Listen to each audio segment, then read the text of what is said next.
Hello, আমি রিয়া দে। আবারও হাজির হলাম নতুন আরও একটা গল্প নিয়ে। আমি সুমা, বয়স ২৫। আয়নায় নিজেকে দেখলে এখনও মাঝে মাঝে থমকে যাই। না, নিজের সৌন্দর্যে মুগ্ধ হয়ে না, বরং এই ভেবে, এই মুখটা কি সত্যিই আমার? এই চোখ দুটোতে কেন যেন সবসময় একটা না বলা কথা জমে থাকে। বিয়েটা হয়েছিল হঠাৎই। আমার স্বামী অরিন্দম আমার থেকে প্রায় ২০ বছরের বড়। শান্ত, ভদ্র, দায়িত্বশীল, সব দিক থেকে পারফেক্ট। শুধু একটা জায়গা বাদে। রাতের বেলায় আমরা একই বিছানায় শুই, কিন্তু মাঝখানে যেন একটা অদৃশ্য দূরত্ব থাকে। ও কখনো জোর করে না, কখনো চায়ও না। আমিও কখনো কিছু বলিনি, কিন্তু শরীর কি সবসময় চুপ করে থাকতে পারে? একদিন বিকেলে বারান্দায় দাঁড়িয়েছিলাম। হালকা বাতাসে শাড়ির আঁচল উঠছিল। নিচে গ্যারেজে গাড়ি পরিষ্কার করছিল রাহুল, আমাদের ড্রাইভার। হঠাৎ ওর চোখটা উঠল আর আমার চোখের সাথে আটকে গেল। একটা অদ্ভুত নীরবতা। আমি প্রথমে চোখ সরিয়ে নিতে চেয়েছিলাম, কিন্তু পারিনি। রাহুল হালকা হাসল। না, কোনো অসভ্যতা ছিল না, কিন্তু সেই হাসিটা যেন কিছু একটা বলে গেল। আমি তাড়াতাড়ি ভেতরে চলে এলাম, কিন্তু সেই মুহূর্তটা সারা সন্ধে আমার মাথা থেকে গেল না। রাতে শুয়ে আছি, অরিন্দম পাশেই, ঘুমিয়ে পড়েছে অনেক আগেই। আমি ছাদের দিকে তাকিয়ে ভাবছি, আজ বিকেলের সেই ১ সেকেন্ড কেন এতবার মনে পড়ছে। কেন মনে হচ্ছে কিছু একটা শুরু হয়ে গেছে। পরের দিন সকালে ইচ্ছে করেই একটু দেরিতে নিচে নামলাম।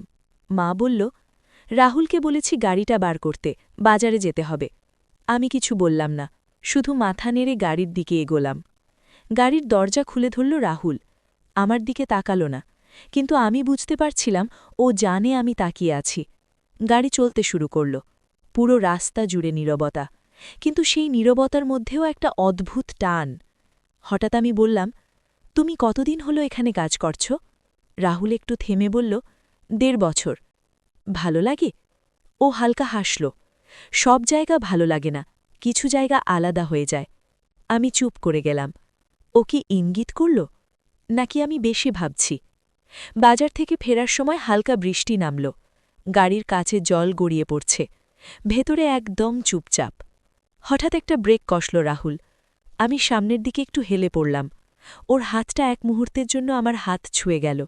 খুব সামান্য, কিন্তু শরীর যেন হঠাৎ কেঁপে উঠল। ও তাড়াতাড়ি হাত সরিয়ে নিল। Sorry madam. আমি বললাম, কিছু না, কিন্তু আমার কণ্ঠস্বরটা কেন যেন কেঁপে গেল।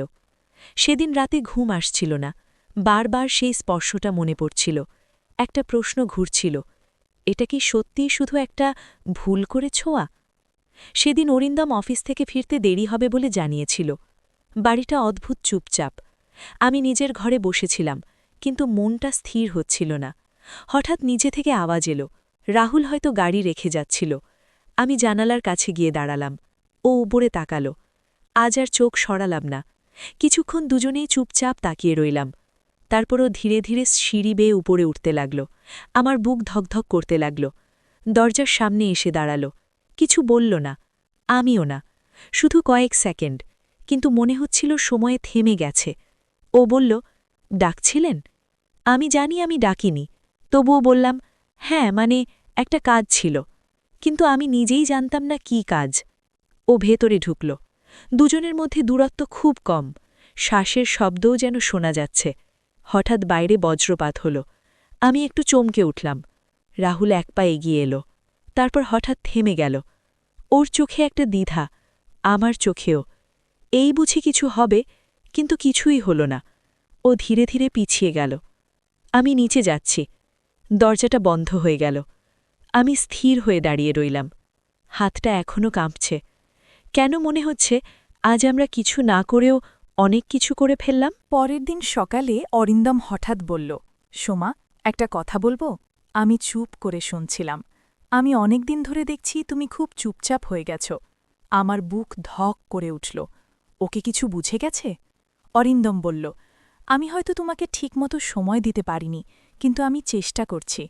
আমি অবাক হয়ে তাকালাম। ও আবার বলল, আর একটা কথা, রাহুলকে আমি আজ থেকে আর রাখছি না। আমি চমকে উঠলাম। কেন?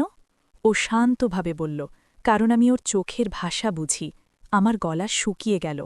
অরিন্দম আমার দিকে তাকিয়ে হালকা হাসল। আর তোমারটাও। ঘরটা নিঃশব্দ হয়ে গেল, কিন্তু আশ্চর্যের ব্যাপার ওর চোখের রাগ নেই, শুধু একটা গভীর ক্লান্তি। আমি কিছু বলতে পারলাম না। জানালার বাইরে তাকিয়ে দেখলাম রাহুল গাড়িটা নিয়ে বেরিয়ে যাচ্ছে। শেষবারের মতো ও ওপরে তাকালো, আমিও তাকালাম। এই প্রথম আমরা দুজনেই চোখ সরিয়ে নিলাম। হয়তো এটাই ছিল আমাদের গল্প, যেখানে সবকিছু হতে পারত, কিন্তু কিছুই হল না। রাহুল চলে যাওয়ার পর কয়েকদিন বাড়িটা অদ্ভুত ফাঁকা লাগছিল। আমি নিজেকে বোঝাতে চেষ্টা করছিলাম, সব শেষ, এটাই ঠিক হয়েছে। কিন্তু সত্যি কি? রাতের বেলায় অরিন্দম পাশে শুয়ে থাকে, আগের মতোই শান্ত ও দূরে। কিন্তু এখন আমার ভেতরে কিছু বদলে যাচ্ছে। একদিন দুপুরে হঠাৎ ফোনে একটা মেসেজ এলো, আননোন নাম্বার। আপনি ভালো আছেন? হাত কেঁপে উঠল। আমি জানি কে। কিছুক্ষণ স্ক্রিনের দিকে তাকিয়ে থাকলাম, তারপর রিপ্লাই দিলাম, তুমি? ওই পাশ থেকে সাথে সাথে উত্তর। সবকিছু কি এত সহজে শেষ হয়ে যায়? আমার বুকের ভেতর আবার সেই পুরনো ধকধক শুরু হল। পরের কয়েকদিন শুধু মেসেজ, কোনো খোলামেলা কথা না, কিন্তু প্রতিটা লাইনে ইঙ্গিত। আপনাকে ওই দিন বৃষ্টিতে খুব অন্যরকম লাগছিল। আপনি কি এখনও জানালার পাশে দাঁড়ান? কিছু জিনিস না বললেও বোঝা যায়। আমি প্রতিটা মেসেজ পড়ি, কিন্তু রিপ্লাই দেওয়ার আগে অনেকবার ভাবি, এই খেলাটা কি ঠিক, নাকি আমি ইচ্ছে করেই এই আগুনটাকে জ্বালিয়ে রাখছি? একদিন বিকেলে হঠাৎ রাহুল লিখল, একবার দেখা করবেন? আমি অনেকক্ষণ চুপ করে থাকলাম, তারপর লিখলাম, না, ঠিক হবে না। কিছুক্ষণ কোনো উত্তর নেই, তারপর একটা শেষ মেসেজ, আমি অপেক্ষা করব, কিন্তু জোর করব না।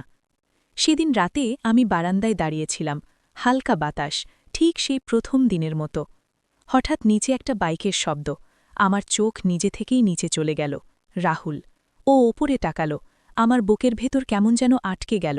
আজ কেউ কিছু বলছে না, না মেসেজ, না শব্দ, শুধু চোখের ভাষা। আমি ধীরে ধীরে সিঁড়ির দিকে এগোলাম, প্রতিটা ধাপে মনে হচ্ছিল, এটাই কি সেই মুহূর্ত? নিচে এসে দাঁড়ালাম, আমাদের মাঝে খুব কম দূরত্ব। রাহুল ধীরে বলল, একবার, শুধু একবার কথা বলতে চেয়েছিলাম সামনে থেকে। আমি কিছু বললাম না, শুধু তাকিয়ে রইলাম। ও এক পা এগিয়ে এলো, আমার নিঃশ্বাস আটকে গেল। এই বুঝি সব সীমা পেরিয়ে যাবে, কিন্তু ঠিক সেই মুহূর্তে ওপর থেকে অরিন্দমের কণ্ঠস্বর, সোমা। আমরা দুজনেই থেমে গেলাম, সময় যেন হঠাৎ বাস্তবে ফিরে এলো। আমি ধীরে পিছিয়ে গেলাম। রাহুল কিছু বলল না, শুধু তাকিয়ে রইল। আমি সিঁড়ি বেয়ে ওপরে উঠতে লাগলাম, পেছনে আর তাকাইনি। ঘরে ঢুকে দেখি অরিন্দম দাঁড়িয়ে আছে। ও শান্তভাবে বলল, কোথায় গিয়েছিলে? আমি একটু থেমে বললাম, নিচে। ও কিছুক্ষণ আমার দিকে তাকিয়ে রইল, তারপর হালকা হেসে বলল, সবসময় শেষ মুহূর্তে থেমে যাওয়াটা সবাই পারে না। আমি স্তব্ধ। ও কি জানে, নাকি শুধু আন্দাজ? সেদিন রাতে আমি বারান্দায় দাঁড়িয়েছিলাম, নিচে কেউ নেই, ফোনে একটা নতুন মেসেজ। আজও কিছু হলো না, কিন্তু মনে হচ্ছে গল্পটা এখনও শেষ হয়নি। আমি স্ক্রিনের দিকে তাকিয়ে হালকা হাসলাম, রিপ্লাই দিলাম, হয়তো কিছু গল্প শেষ না হওয়ার জন্যই শুরু হয়। সেদিনের পর থেকে সব কিছু বদলে গেল। না, বাইরে থেকে কিছুই বোঝা যায় না। অরিন্দম আগের মতোই, বাড়িটাও আগের মতোই শান্ত। কিন্তু আমার ভেতরে ঝড়। রাহুল আর বাড়িতে আসে না, কিন্তু ও যেন কোথাও যায়ও না। প্রতিদিন একটা না একটা মেসেজ, আজ সারাদিন আপনাকে দেখিনি।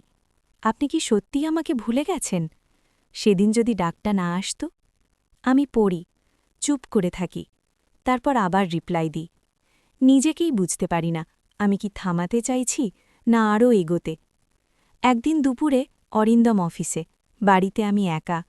হঠাৎ ফোনে একটা মেসেজ, আজ আসব, শেষবারের মতো। না বললে চলে যাব, আর কোনো দিন আসব না। হাত ঠান্ডা হয়ে গেল। আমি অনেকক্ষণ টাইপ করে ডিলিট করলাম। শেষে শুধু লিখলাম, এসো না। কিন্তু সেন্ড করার আগেই থেমে গেলাম। কেন যেন মেসেজটা ডিলিট করে দিলাম, আর কিছু লিখলাম না। বিকেল নামল ধীরে ধীরে। বাড়িটা নিঃশব্দ। হঠাৎ দরজায় খুব হালকা একটা নখ। আমার বুক ধক করে উঠল। আমি জানতাম কে। ধীরে দরজা খুললাম। রাহুল দাঁড়িয়ে। আজ ওর চোখে কোনো দ্বিধা নেই, শুধু চাপা আগুন। কেউ কিছু বলল না। দরজাটা নিজে থেকেই বন্ধ হয়ে গেল। ঘরের ভেতর নীরবতা, শুধু দুজনের নিঃশ্বাস। রাহুল ধীরে এগিয়ে এলো। আমি পিছু হটলাম না। দুজনের মাঝে আর কোনো দূরত্ব নেই। ও ফিসফিস করে বলল, আজ আর থামব না। আমার গলা শুকিয়ে গেল। কিন্তু অদ্ভুতভাবে আমি কিছু বললাম না, শুধু চোখ বন্ধ করলাম 1 সেকেন্ডের জন্য। ওর হাতটা ধীরে আমার হাত ছুঁল, এই প্রথম, এত স্পষ্ট, এত ইচ্ছে করে। শরীরটা হালকা কেঁপে উঠল, এই বুঝি সবকিছু ভেঙে যাবে। ঠিক তখনই টিং টং, ডোরবেল। আমরা দুজনেই থেমে গেলাম। 1 সেকেন্ড, 2 সেকেন্ড, আবার বেল। আমার বুকের ভেতর কেমন যেন ধসে গেল। রাহুল ধীরে হাতটা সরিয়ে নিল। আমি ফিসফিস করে বললাম, যেও। ও কিছু বলল না, শুধু একবার আমার দিকে তাকালো, তারপর পেছন ঘুরে বেরিয়ে গেল। দরজা খুলতেই দেখি অরিন্দম দাঁড়িয়ে, হাতের ফাইলটা নামিয়ে রেখে বলল, আজ একটু তাড়াতাড়ি চলে এলাম। আমি স্থির হয়ে দাঁড়িয়ে। ও ভেতরে ঢুকে চারদিকে তাকালো, তারপর খুব শান্ত গলায় বলল, কিছু বলতে চাও? আমার ঠোঁট কাঁপল, কিন্তু শব্দ বেরোল না। রাতে আমি একা জানালার পাশে দাঁড়িয়ে, ফোনে একটা মেসেজ। আজও হল না, কিন্তু আজ বুঝলাম আমরা চাইলে পারতাম। আমি অনেকক্ষণ স্ক্রিনের দিকে তাকিয়ে থাকলাম, তারপর রিপ্লাই দিলাম, সব কিছু পারা যায় না, কিছু জিনিস না হওয়াই ভালো। কিন্তু মেসেজটা সেন্ড করার পরও আমার হাতটা কাঁপছিল, কারণ আমি জানি আজ আমরা থেমেছি, কিন্তু থামার ইচ্ছা কি সত্যিই আছে? সেই দিনের পর আমি আর নিজেকে মিথ্যে বলিনি। আমি জানি আমি কোথায় দাঁড়িয়ে আছি আর কোথায় যেতে চাই। একদিন রাতে অরিন্দম বলল, কাল আমি অফিসের কাজে বাইরে যাচ্ছি, 2 দিন লাগবে। আমার বুকের ভেতর অদ্ভুত একটা ঢেউ উঠল। আমি শুধু মাথা নেড়ে বললাম, ঠিক আছে, কিন্তু ভেতরে ভেতরে সব কিছু ঠিক হচ্ছিল। রাত 11টা, পুরো বাড়ি নিঃশব্দ। ফোনে একটা মেসেজ, সব ঠিক? আমি লিখলাম, আজ শেষবার। ওই পাশ থেকে, না, শুরু। আমার ঠোঁটে অজান্তেই একটা হাসি চলে এলো। আমি আলমারি খুললাম, কিছু জামা, কিছু প্রয়োজনীয় জিনিস। হাত কাঁপছিল। এটা কি সত্যি আমি করছি? একটা সংসার, একটা পরিচয়, সব ছেড়ে? কিন্তু তারপরই মনে পড়ল সেই না বলা রাতগুলো, সেই ফাঁকা স্পর্শ, আর সেই চোখ যেখানে আমাকে সত্যি করে কেউ দেখেছিল। বাড়ির দরজা আস্তে খুললাম, বাইরে হালকা ঠান্ডা হাওয়া, দূরে একটা বাইকের হেডলাইট, রাহুল। আমি ধীরে এগিয়ে গেলাম। ও কিছু বলল না, শুধু তাকিয়ে রইল। সেই একই আগুন, কিন্তু আজ কোনো বাধা নেই। আমি খুব কাছে গিয়ে দাঁড়ালাম। আমাদের মাঝে আর কোনো দূরত্ব নেই। রাহুল ফিসফিস করে বলল, নিশ্চিত? আমি কয়েক সেকেন্ড ওর চোখে তাকিয়ে রইলাম, তারপর ধীরে বললাম, আজ আর থামব না। ওর হাতটা আমার হাত ধরল, এই প্রথম, কোনো ভয় নেই, কোনো তাড়াহুড়ো নেই, কিন্তু তবুও পুরো শরীর কাঁপছে। আমি বাইকে উঠলাম, ও স্টার্ট দিল।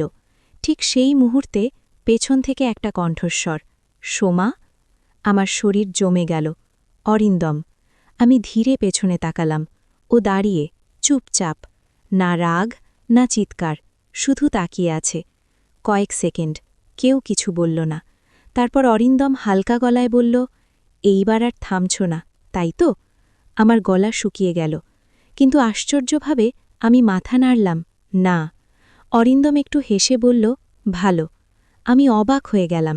ও আবার বলল, আমি অনেক আগেই বুঝেছিলাম তোমাকে আমি আটকে রাখতে পারব না। লম্বা নিঃশ্বাস নিয়ে যোগ করল, শুধু একটা কথা মনে রেখো, যে আগুনে যাচ্ছ সেটা উষ্ণও করে, পোড়ায়ও। আমার চোখ ভিজে উঠল, কিন্তু আজ আমি কাঁদিনি। রাহুল ধীরে বলল, চলব? আমি শেষবারের মতো বাড়িটার দিকে তাকালাম, তারপর সামনে। চলো। বাইকটা ধীরে ধীরে এগোতে লাগল। রাতের রাস্তা ফাঁকা, হাওয়া জোরে লাগছে মুখে। রাহুলের হাত শক্ত করে ধরলাম।